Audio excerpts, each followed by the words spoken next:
अस्सलाम वालेकुम ख़वातीन हज़रात, मैं हूं आपका मेज़बान सुमैर। तो आज के नए प्रोग्राम में हम आपको खुशामदीद कहते हैं। दोस्तों, आज भी हमारे पास बहुत ज़बरदस्त किस्म की अपडेट्स हैं, बहुत ज़बरदस्त किस्म की ख़बरें हैं। लेकिन सबसे पहले हम बात करेंगे फ़िरोज़ खान और नादिया अफ़गन के बारे में। तो जैसा कि आप सभी को पता है कि फ़िरोज़ खान के हवाले से ये बात मशहूर है कि वो बहुत गुस्से वाले हैं और बहुत ज़्यादा जो हैं वो हाइपर हो जाते हैं। इस तरह की बातें इंडस्ट्री में बहुत ज़्यादा वायरल रहती हैं और बहुत ज़्यादा लोग इनके बारे में बात भी करते रहते हैं। लेकिन अभी रिसेंटली नादिया अफ़गन, जिनके बारे में मैं आपको पहले ही बता चुका हूँ कि वो बहुत ज़्यादा इस तरह की बातें इसलिए करती रहती हैं पॉडकास्ट में, हर जगह पर, क्योंकि जितनी शोहरत उनको अपनी जवानी में नहीं मिली अब आकर मिलने लगी है। अब वो किसी न किसी पॉडकास्ट में कभी खलील साहब के ख़िलाफ़, कभी किसके ख़िलाफ़ कोई ना कोई ऐसी बात करती हैं ताकि वो बहुत ज़्यादा इन रहे। और आप सभी को पता है कि अभी उनको क्या ड्रामा है, वो प्रोग्राम भी मिल गया, उस प्रोग्राम में भी इनको बुलाना शुरू कर दिया। अभी रिसेंटली उन्होंने फ़िरोज़ खान के बारे में जो बात कही है वो सुनकर आप हैरान हो जाएंगे। वो कहती हैं कि मेरी बहुत जानने वाली ऐसी लड़कियाँ हैं, सुने ज़रा, मेरी बहुत जाने वाली ऐसी लड़कियां हैं जो मुझे बता चुकी हैं कि फ़िरोज़ खान की आदत है रोब डालने की। मतलब जिसके साथ भी वो अपना टाइम गुजारते हैं या जिसके साथ काम कर रहे होते हैं या जिसके साथ उनकी दोस्ती होती है, तो उनकी ये आदत है कि वो रोब डालते रहते हैं। अब मुझे ये बात समझ से मेरे बाहर है कि जो लड़कियां फ़िरोज़ खान के साथ वक्त गुजारती हैं और वो फ़िरोज़ खान का रोब ये सब कुछ बर्दाश्त करती हैं, भाई उनको किसने कहा है कि फ़िरोज़ खान का रोब बर्दाश्त करें? बहुत सारे लोगों ने कहा कि सज्जल का जो मामला था, सज्जल पर भी जो कुछ होता रहा वो इसीलिए हुआ, इनका ब्रेकअप इसलिए हुआ था कि फ़िरोज़ खान बहुत गुस्से वाले थे, और इनकी वाइफ और इनके दरमियान भी जो कुछ हुआ वो सिर्फ इसलिए हुआ कि ये गुस्से वाले थे। मैं एक सवाल करता हूँ नादिया अफ़गन से कि देखिए, फ़िरोज़ खान या फिर खलील साहब, इन सब के बारे में आपको क्या ज़रूरत है बात करने की? मुझे यूँ लगता है कि नादिया अफ़गन, माइंड न कीजिएगा नादिया जी, लेकिन मुझे यूँ लगता है कि आप इसलिए बात करती हैं क्योंकि ज़ाहिर है आपको लगा कि अगर मैं इस तरह की बातें करूँगी तो मैं इन रहूँगी, और ये जब सोशल मीडिया पर वायरल होंगी तो मुझे कहीं ना कहीं बहुत अच्छी जगह पर, मतलब कोई प्रोग्राम मिल जाएगा, और वो तो आपको मिल गया। अब जब फ़िरोज़ खान के बारे में आप ये बात कर रही हैं तो मुझे समझ आता है कि शायद आप इससे भी कहीं आगे जाना चाहती हैं।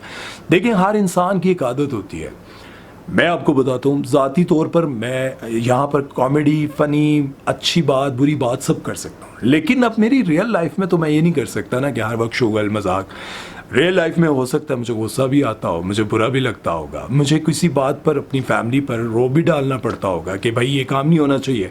अब ज़ाहिर है एक घर का सरबराह हूँ, मुझे मेरे अंडर मेरी सिस्टर्स, मेरे भाई, मेरा भाई छोटा, मेरी भांजियाँ, भतीजियाँ, सब लोग हैं, तो मुझे रोब डालना पड़ता है बहुत सारी जगहों पर। तो नादिया अफ़गन की ये बात मेरी समझ से तो बाहर है। हाँ, अलबत्ता किसी के साथ बिला वजह वो ये काम कर रहे हैं तो बहुत गलत कर रहे हैं, नहीं करना चाहिए, अपने आप को बदलना चाहिए।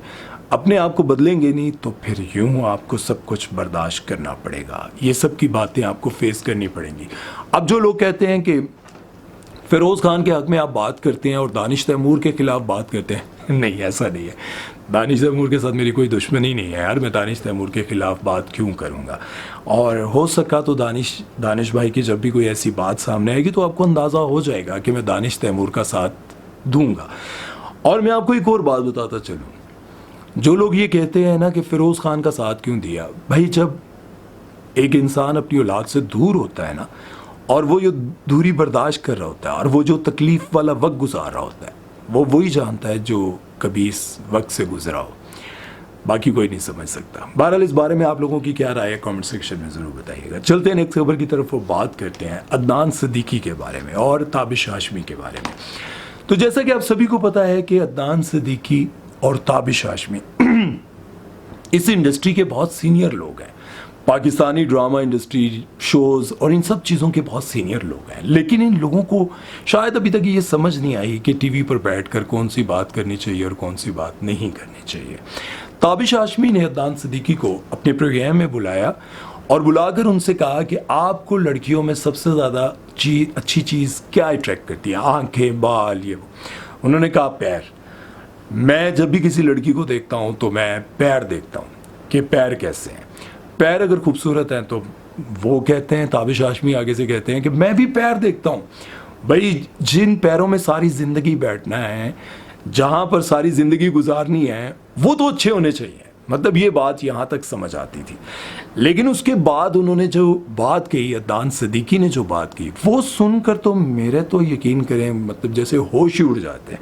मतलब एक इतनी अजीब सी बात उन्होंने कही कि वैसे तो मेरा जो जहन है ना वो ये है, अदनान सिद्दीकी कहते हैं, मेरा जो जहन है वो तो इस तरह का है कि भाई जिंदा होनी चाहिए। अब बात समझ रहे हैं ना, मेरी जहन में ये होता है कि लड़की खूबसूरत है नहीं है, लड़की के साथ मतलब उसकी फिजिक कैसी है, ये चीज़ें जिंदा होनी चाहिए। जिस तरह से हमारे यहाँ बहुत ज़्यादा लोफर लड़के ये बात कहते हैं ना कि भाई उस लड़की के साथ तुमने रिलेशन बना लिया तो तुम्हें नज़र नहीं आया कि यार वो तुमसे इतनी बड़ी है, ये है वो। तो साथ वाला दोस्त ये कह रहा होता है कि भाई इसका टेस्ट तो ये है कि नब्ज़ चलनी चाहिए, मतलब धड़कन चल रही है तो सब ऐसा है। तो इसी तरह से जवाब अदनान सिद्दीकी ने दिया कि भाई जिंदा होनी चाहिए। और ये सब कुछ देखकर मैंने सोचा कि यार अदनान सिद्दीकी पाकिस्तान के बहुत सीनियर अदाकार हैं, इनको ये बात समझ आनी चाहिए थी कि यार कम से कम मुझे सोच समझ कर बोलना चाहिए। मुझे इस चीज़ का एहसास होना चाहिए कि मैं जो बोल रहा हूँ वो कहाँ पर और किस जगह तक जाएगा और कैसे देखा जाएगा। बहरहाल इस बारे में आप लोगों की क्या राय है कमेंट सेक्शन में ज़रूर बताइएगा। चलते हैं नेक्स्ट खबर की तरफ, वो बात करते हैं सऊदी अरेबिया के बारे में। जैसा कि आप सभी को पता है कि सऊदीया जो है वो दुनिया में तरक्की करना चाह रहा है और इस वक्त सऊदीया ने एक ऐसा कारनामा किया है जिसे देखने के बाद आप हैरान हो जाएंगे, परेशान हो जाएंगे कि कल तक जो मामलात थे सऊदीया के, हम कहते थे ना कि सऊदीया का कानून देखो, सऊदीया का कानून देखो। सऊदीया ने 600 लोगों को लाइसेंस दे दिया है शराब बेचने के लिए। 600 इदारों को, लोगों को लाइसेंस दे दिया है कि वो शराब बेच सकते हैं।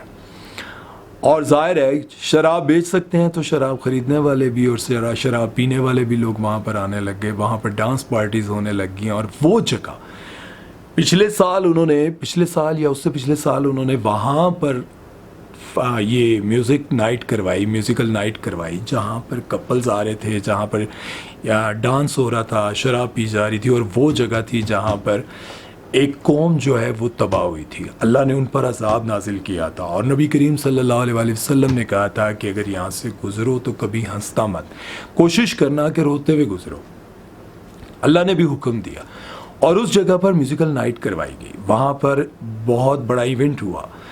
और उसके बाद सऊदीया जो अभी फ़लस्तीन के मामलात चल रहे हैं, फ़लस्तीन में आपको पता है कि एक डॉक्टर औरत, आला नाम है उनका, उनके 10 बच्चे थे, वो हॉस्पिटल में ड्यूटी कर रही थी, लोगों को बचाने का काम कर रही थी। और कुत्तों ने, जो कुत्ते हैं ना, उन्होंने उनके घर पर मिसाइल मारा जिसमें उनके 9 बच्चे मर गए, जो 9 बच्चे शहीद हो गए। अस्तग़फिरुल्लाह, 9 बच्चे शहीद हो गए। और जो 10वां बच्चा था ये 7 माह से लेकर 12 साल की उम्र तक, या पता नहीं, आई थिंक थोड़ा ऊपर नीचे हो सकता है, आई एम सॉरी टू से, 7 माह से लेकर जितने उनके 10 बच्चे थे उनमें से 9 शहीद हो गए।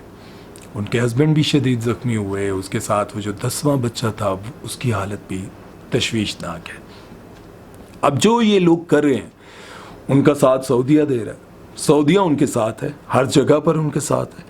तो आप अंदाज़ा लगाएं कि वो सऊदीया जिसके इलाके में ये हुक्म हुआ करता था कि अजान हो तो लोग अपनी दुकानें ऐसी ही छोड़कर मस्जिद के लिए पहले जाएं, अब ये रिवाज बदलते जा रहे हैं और समझ नहीं आती कि ऐसा क्यों। और ये सब कुछ इसीलिए किया जा रहा है ताकि जो है वहाँ पर तरक्की हो सके, सब कुछ हासिल किया जा सके। लेकिन याद रखें, मैं हमेशा एक बात कहता हूँ कि जितने भी अरब ममालिक हैं, ये अगर ऑयल बंद कर दें ना, पेट्रोल डीजल बंद कर दें, तो एक दिन के अंदर माफ़ी भी मांग लेंगे वो जालिम, माफ़ी के साथ साथ वो लोग उनको घर भी तामीर करके देंगे और उसके साथ साथ वो माफ़िया मांगते हुए उनकी जितने भी नुकसानात हैं वो भी सारे पूरे करेंगे, शराइत भी मानेंगे, क्योंकि पूरी दुनिया का निज़ाम धर्म भरम हो जाएगा। लेकिन वो कहते हैं कि हम क्यों करें, हम ऐसा क्यों करें, क्योंकि हमने तो सदा यहाँ रहना है। हमने ये जो, और मज़े की बात बताऊँ, कुरान उनकी ज़ुबान हमें तो समझना पड़ता है ना, सीखना पड़ता है। हमें ये भी नहीं हमें तो समझ नहीं आती ना, हम तो पढ़ते हैं, तर्जमा पढ़ते हैं, हमारी ज़ुबान नहीं है, मादरी ज़ुबान नहीं है, उनकी मादरी ज़ुबान है, उनको कोई प्रॉब्लम नहीं है, उनको पता है कि एक एक लफ्ज़ का क्या मतलब है। लेकिन उसके बावजूद वो उन लोगों को दोस्त बना रहे हैं उन लोगों पर ट्रस्ट कर रहे हैं, उन लोगों का साथ दे रहे हैं जिनसे अल्लाह ने मना फरमाया। बहरहाल अब इस बारे में आप लोगों की क्या राय है कमेंट सेक्शन में ज़रूर बताइएगा। अल्लाह हम सब पर रहम व करम फरमाए, अल्लाह ताला हमारा खात्मा ईमान पर फरमाए और हमें हिम्मत दे कि हम मजलूमों का साथ दे सकें। अल्लाह हमें कोई रास्ता दे कि हम उनका साथ दे सकें। दुआ में याद रखिएगा। सुमैर चौधरी को दीजिए इजाज़त। अल्लाह हाफिज़।